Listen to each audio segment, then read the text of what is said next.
you ready to get mad? Are you ready to get angry about the wait that we had to put in for this freaking game? We're throwing chairs at Mad Max from Avalanche Studios, developed or ported to Linux by Feral Interactive.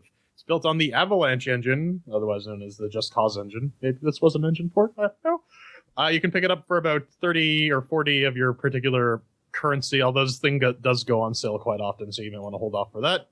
And what is it? Become Mad Max, the lone road warrior in a savage post-apocalyptic world where cars are the key to survival in this action-packed, open-world, third-person action game. You must fight to stay alive in the Wasteland, using brutal on-ground and vehicular against vicious gangs of bandits. That's some English.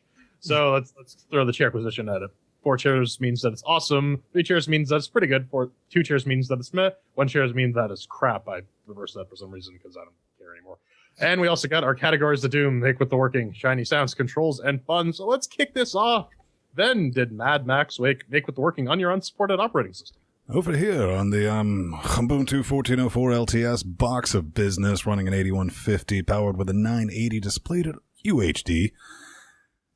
Yeah, ran great. First thing I noticed was me screaming, "Thank FSM!" Because I remember that nag screen that was in the Warhammers. Every single time you load, it's like, unsupported operating system. And I was like, I know. Give me an option to disable this, Brad. Brad, listen. And Farrell's like, oh, look, there's a tick box. Now it's just, good job, guys. I'm loving that very much. So if we talk about the performance on this, I only have 8 gigajoules of RAM in this system because reasons. And, yeah, even though it was like, well, you need at least 8. Rarely saw this thing utilize more than 3, so I'm kind of happy about that. As far as video memory requirements, I've never seen it go over 1 gigabyte, and that's running it on high. We don't know about the DRM, the Duinevo or whatever the... Doesn't exist under Linux. All right, so bonus soda on that. Performance-wise, driving around the open on high at 1080p, getting about 50 to 60. Unless it's loading something, then it might dip down to like 45 for a second or two. When you're in a base or a camp or a ship or anything like that, it can go anywhere from 24 to 60, depending on what corner of the wall you're staring at. Think Tomb Raider. Nothing really to complain about because, while it's not perfect, it is beyond playable. And trust me, you're talking to a person that chugged through Tomb Raider at like 24 frames a second and still beat it. This is swimmingly, infinitely better than that. I really couldn't find a reason to ding at a chair, so I'm going to give it a solid 4. But then can't we get beyond the Thunderdome? No, on the Fedora 24 64-bit with the i7-6700K and the GTX 980 with the minimum Mac memory requirements of 32 gigs of RAM because I'm awesome like that. Yeah, this thing runs fantastically well. In most areas on high at 1080p, I'm seeing averages of 80 to 90 FPS. I've seen one dip below 60, and that was with like something loading and there was like a storm going on.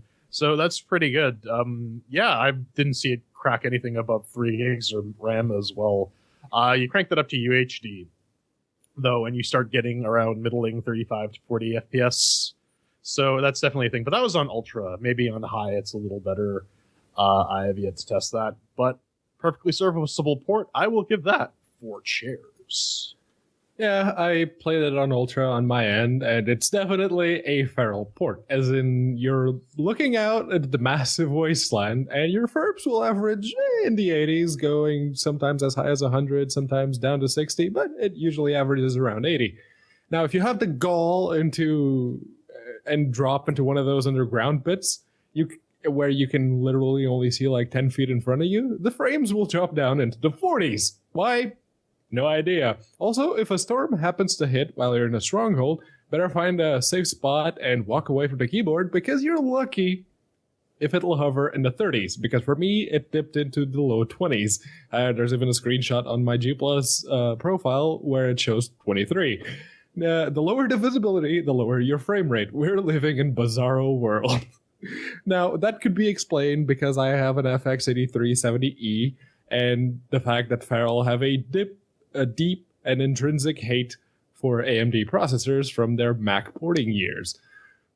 because the 1080 itself never went above 50% GPU utilization. It always used around 1 gig of VRAM, and actually with the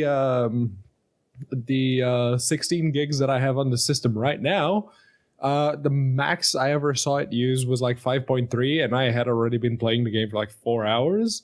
So yeah, it's not perfect, and you can definitely notice when you're going around averaging 80 and then it drops down to like 40 or 30. Yeah, it's noticeable. So it gets 3 chairs. Good old Farrell, making me not regret my i7 purchase. That gets Furious Mix with the working. Up next is the Shiny and the Sounds. Ben, do you hate sand? I love Sand. Sand is my new best friend. Say what you will about Warner Brothers, and trust us, we've said a lot about them on this show. But man, oh man, do they know how to make a pretty game. Ironically, most of your eye candy is seen driving about the deserts. Not to say when you go into a ship or a base or anything like that, it's necessarily fugly, but you do like the standards and safeties in the post-apocalypse where the painting crews, I mean, all the ladders and things, or the yellows. But inside those bases, it's kind of generic as far as with the textures. Not ugly at all, but, you know, I just really enjoy driving around the sand dunes. I'm like, oh, there's a thing out in the distance. The fuck all's that? I'm going to go, oh, look, I'm dead. I'm going to keep playing. The cars look wicked sweet, man. They're no bitchin' Camaros, but they're still wicked sweet. Along with the animation rigging in the game, I think that's excellently well done. As for the sounds, oh, man, all I gotta do is say this. I'm genuinely positive that I heard a war crier shite himself after I spun the rope and he hit the ground and he died. Then I heard, oh, we're done. We're out. Beautiful, you know. And because of that, you're going to get 4 chairs for your shinies and sounds, because that genuinely amused me. It made me the happies. Yeah, Mr. Foxdog hates it, but I love all the fake-ass Aussie accents. They just make me so happy that Mr. Foxdog is just so upset. But the map is huge, and it's been mentioned before, there's no loading. And there's just a ton of stuff. It has a good variety of scenery for a desert wasteland. No part of the desert looks the same. You can always say, you know, this is a distinct looking area. There's like the stretch of road here, but it's always different. There's always some landmark or some way the map is designed that makes it unique, and you go, oh shit, this part. I hate this part. I also like I really like the little designs of the dungeons that you come across. They're embedded in rock faces or under boats, or like the former seabed or something like that. I thought they were really cool, and like it makes me want to run a game of Apocalypse World if only I had players. I don't like how every little action is its own cutscene though, but that's not going to lose any chairs. Like if you want to eat dog food or cram maggots into your mouth or drink some water. And as for sounds, there's definitely soundscape. I've made mention of the Aussie accents. The sound design sounds like a barren desert, and they even have a little spooky noise in the dungeony areas. And their backs even sounds a little bit like Tom Hardy, although the model straight up looks like Nathan Drake. So I'll give that 4 cheers. Yeah, it genuinely surprised me because it's a true sandbox game in which there's actual detail and textures, and the environment isn't procedurally generated, because everything we've gotten so far when it comes to like open world sandbox games are voxel graphics. It's nice to see a change. You can tell, regardless of how big the map is, and it's pretty goddamn big, that the developers put a lot of work into the environmental storytelling. It's like Jordan already mentioned, you go into one of those dungeony areas and you see, oh, okay, so there's a skeleton here and things are oriented a certain way to indicate that something of importance happened here. And there's a lot of that. I give out my spiel of the show don't tell school of design. I like it a lot because outside of the game's events, you don't really get much in the way of an explanation or exposition from the NPCs as to what happened to the world. You only the current events. So you basically have to piece the backstory together yourself. And judging by how everything is laid out, it paints a pretty picture, well, or a not so pretty picture as the case may be. Also, there's nothing more visually satisfying than when you German suplex in the middle of combat one of the enemies and the physics flip out and that enemy goes flying into the sky. That's amazing. The sounds, well, the cars, they sound like cars, and you're going to be listening to that crappy old V6 for a long time. I need a V8. Yeah, you need to unlock the V8 before you can use it, and if you're like me and you're just doing all of these side things, you're going to be listening to that V6, but it sounds like a V6 does, so for me it gets 4 chairs. Alright, that's 4 chairs for Shiny, and the sounds. Up next is Control. Then, did you feel in control in this wild, wild world of ours? Well, Brother Fang, I know you can play a game like this with your keyboard and gerbil combo, but you know, something like this, like Skyrim, was clearly made from the ground up to use your controller. But I was thinking, you know, Shadow Horde, alright, might as well see how this thing plays, you know, the way it's meant to be played. So I picked up the X-Clone, worked out of the box, but there are a few issues, Brad. I hate to tell you. I don't like holding down the buttons to perform an action, especially ones that I have to do over and over and over. Hashtag petrol cans. Shudder. The others having to face just so in order to get in the button mashy dialogue thing to make with a showing. You know, not infuriating, but you're just like, this way, this way, this way. A lot has to do with my refined motor skills for moving with the right hat on the excellent controller. It's just not there, man. Mouse and gerbil person. And fuck help you if you try to do anything well near the back of that fucking car, because there's some button flip out things of like refueling, drop, sniper rifle. It's like, just walk away, try it again, let's reapproach it. That's definitely a thing. The fighting mechanics using the controller, they work. But, you know, I kind of would like a few more skills. Maybe they're going to be unlockable later on. But variations of ways to kill people to death a la Shadow Horde. Now, P-Man, stay tuned, because he's definitely going to bitch about, the car controls like shite. Hate to break this to you, Brad. As the owner of a 1979 Dodge Magnum XC, handling is legit. Okay. Okay. Yes, I agree with you. It's absolutely horrid at first, but one of the first things you should do to your motoring vehicle is upgrade the suspension. And then again, upgrading the handling for the car and balancing that out with your armor and the engine and speed and all that is part of the game's mechanics. So I can't really fault it too much, but I'm just going to give it a solid 3 chairs. That's actually Game Theory did a bit about the car customizations on Mad Max, and they're pretty on point for what the various upgrades actually do. And credit where credit is due. I get proper button prompts on the DualShock 4, which is something that hasn't really happened a lot with feral games. Ooh. I would like to do basic things, though, with this game, like loot someone with one hand, or put a weapon like a wrench in the passenger seat, because apparently you can't store weapons in the cars. It's against the law in Australia, which is where this takes place. Otherwise, it's your standard like Assassin's Creed Batman Hand of Fate style controls with some for combat with some questionable button placement. I don't like how I have to hold the left bumper to bring up the gun, but I guess that makes sense given how the rest of everything else is laid out. It's a little weird. It takes some getting used to. Also, holding buttons to do things. Why? Again, compounded with the fact that everything is a cinematic. Like refueling your car, or drinking water, or picking up stuff. Eating maggots. Eating maggots. It adds a bunch of time to your gameplay that could have been spent, murdering people and curb stomping them into the desert. But beyond that, the controls work fairly well. I will give that one point about then with the stuff behind the car. Yeah, it's super finicky. It's like, I'm going to refuel this car. No, apparently I'm exploding. Well then, that gets you 3 chairs. Yeah. For a game which focuses this heavily on cars as a staple of the subject matter, the actual driving feels a bit lacking. Veteran mentioned this, but yeah, the cars all drive like they're weightless. And weight actually plays a big part, because when you install like armor or the spikes or the little grindy things on the wheels, the game tells you, okay, so this is this heavy, so this is going to cut into your handling and to your acceleration. It's like, okay, then why does the car still feel like it's weightless? Okay, you're driving on sand, but even still, I've driven on sand. It doesn't feel like that. Leaf spring. Yeah.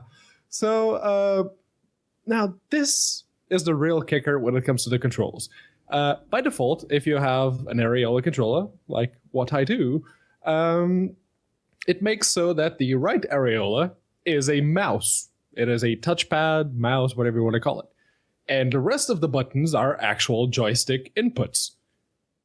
You know what that does? That little difference? It makes it so you can't look around and move at the same time. It means that you can't use the right areola for anything while you're moving at all.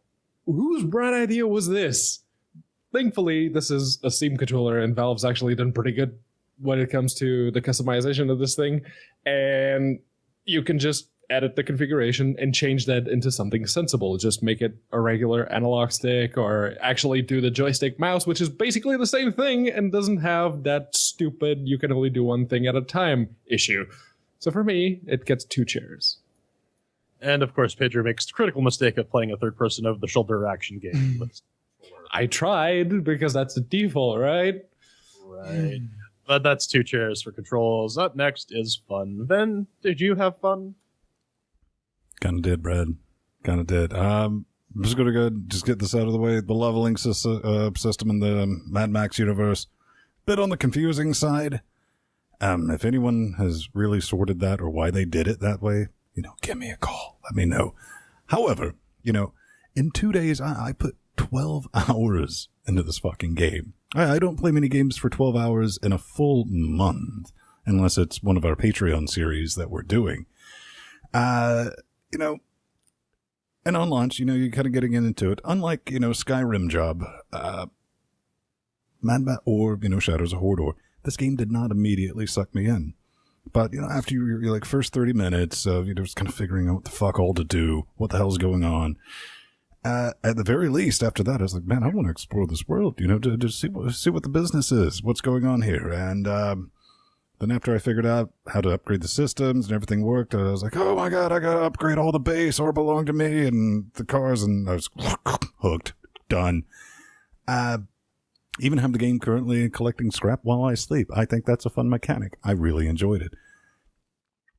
But if we're just going to put a quick bow on this, I mean, I genuinely could give 2 fucks about the main story quest, because there's just so much. The first time you go up into your balloon organ and fly around, it's like, your map lights up. It is like, those are places to explore, and I will be exploring them.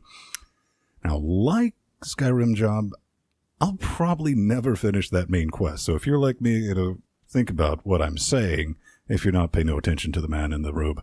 But just that main quest, never finishing that is not going to stop me from, at minimum, putting another 50 hours into just dicking around this awesome sandbox game.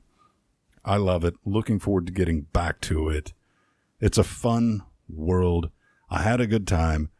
And that we love Feral, and I kind of wish Feral wasn't releasing Deus Ex, because that now we'd be like, no, I got too much to play, but I want to play this game too, and Deus Ex is probably going to suck me in as well. Haven't done this in a while, but 4 chairs for the fun. Oh yeah, like piggybacking Ven's point about the sandbox, when we were streaming it on Friday, Ven's like, wow, I played this game for about 3 hours, and I've gone in a completely different direction than you have. And that's what's great about sandbox games, is that you pick out the parts that appeal to you, and then you go do it. And much like Ben, I'm one of those fuck the main quest guys. I'm going to do everything else, come back when I'm all crazy leveled, and then do the main quest, and just like curb stomp everyone.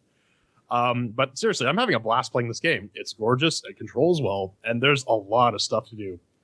Like I'm making my way like on each of those little province things. I'm clearing them out one at a time, and I'm not getting bored just yet. And curb stomping motherfuckers is real fun, especially when you can like press square to just separate this guy's jaw from his head. That's pretty good.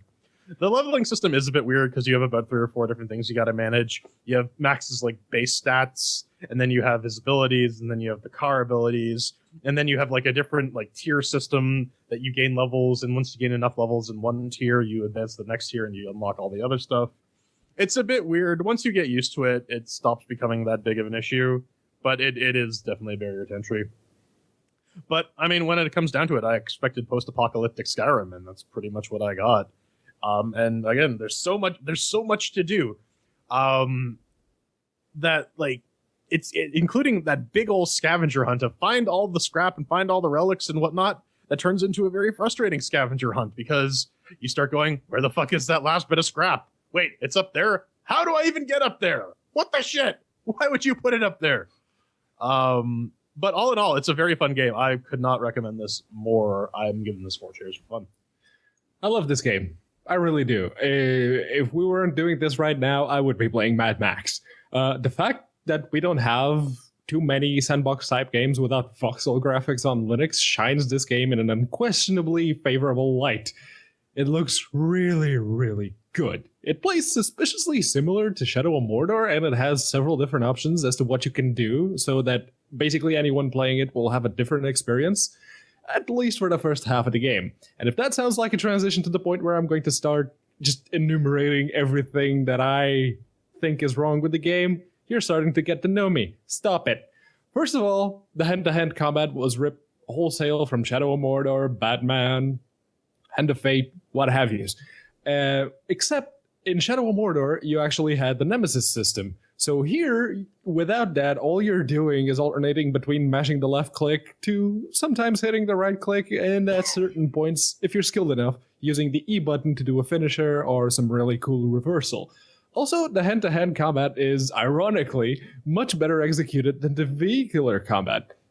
How on earth do you manage to make vehicular combat so frustrating and pointless in a setting where cars are the fulcrum to the entire fucking narrative? More than once, I found myself just driving into a choke point, getting out of my car, and waiting for the enemies to get out of their cars, and then punching them one by one as they came out of their vehicles. Oh, but that motivates you to unlock better stuff for your car, does it now? Because I've already unlocked better parts for my car than the story would have liked me to. That's right. There are updates you can only unlock by doing story missions, which are effectively worse than those you can unlock by just lowering the threat on someone's territory. This is not an organic upgrade system. It's an asinine fuck you, that's why upgrade system. Oh, but the Archangels, I hear you say. Bitch, my car is objectively better and better balanced than any of the Archangels at this point, and I haven't even locked half the parts to get some of those Archangels. Now, I can only imagine there will be a contrived reason to force me to upgrade or downgrade my car and the story later on, because I need a specific Archangel to progress. And then there's the races. Fuck the races. Fuck them with the gnarliest, rustiest bit of scrap metal you can find. Also, don't bother to try and beat the times. They've already been hacked. There are 2-second times in some races that require you to go halfway across a region.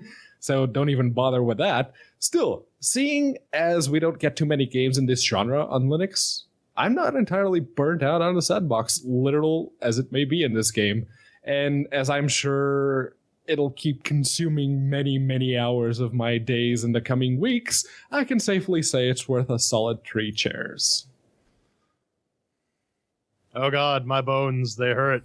Well, that's the end of that. That's 3 chairs for fun. And if we tally this all up, Mad Max walks away from the CHAIRQUISITION Thunderdome, CHAIRQUIDOME, with 3 chairs. Final thoughts? Yeah. You ever diffuse landmines in a storm? Definitely not. So until I managed to rage quit the game because I was like, fuck it. I only had 1 landmine left and the storm came, and I was like, fuck it. I'm going to get this landmine.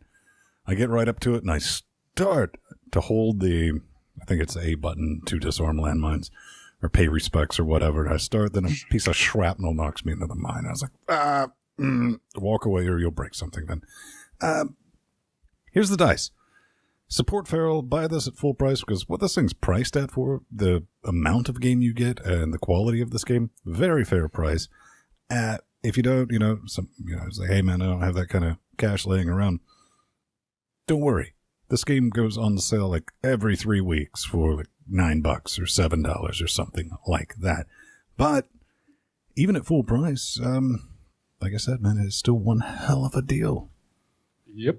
And I think it's exactly because I enjoy Mad Max as I do that I was perhaps most critical of it when compared to other games. while the base game is fine on its own, you could just play it and not do any of the side stuff. You could just get through the story and do a little bit of grinding here and there just to get the scrap to upgrade the car. In their attempt to populate the massive sandbox, some of the individual mechanics, namely those fucking races, in my eyes, suffered for it. Fucking bomb runs can suck my chode. Yeah, when I like to think whether a game is worth it for the money, I usually do the minimum wage test. If I can break the cost of the game in terms of hours played at minimum wage, then you got your money's worth. And this is one of those games where even at full price, there is, I would say, at least like a solid 60, 70 hours of gameplay in here. Oh, yeah. So you're going to get your money's worth even at full price. This game is fun. I recommend it wholeheartedly. It's very, very rare that we get such a good game on Linux. And now we have one. It's great. I love it. Give us more, Feral. Give us more.